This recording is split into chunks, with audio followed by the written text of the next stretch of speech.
Good morning. ഞാൻ മുന്നേ ഒരു വീഡിയോ ഇട്ടിട്ടുണ്ടായിരുന്നേ. അത് അക്വാപോണിക്സ് ചെയ്യുന്ന രീതിയെ കുറിച്ചിട്ട്. അതിൽ മീനുകൾ ധാരാളമായിട്ടുണ്ട്, കണ്ടില്ലേ?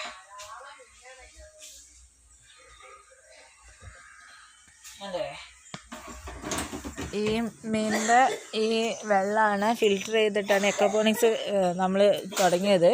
അപ്പം എല്ലാത്തിലും വെണ്ട ഉണ്ടായി നിൽക്കുന്നുണ്ട്, കണ്ടില്ലേ? വെണ്ട നല്ല വലിയ വെണ്ടയാണ്, എല്ലാത്തിലും ഉണ്ടായിട്ടുണ്ട്. അതേമാതിരി അതിൻ്റേതായിട്ട് ചെറിയ ചീരകൾ ഇട്ടിട്ട് ചീരേൻ്റെ വിത്ത് ഇങ്ങനെ മുളച്ച് വന്നിട്ടുണ്ട്. പിന്നെ അതിൽ കൂടെ തന്നെയാണ് ഈ മുളക് പൂട്ട് വരുന്നുണ്ട്. ഉണ്ടല്ലേ?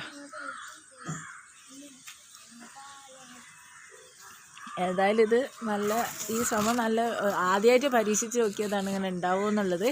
അത് നല്ല വിജയമായിട്ട് വന്നിട്ടുണ്ട്.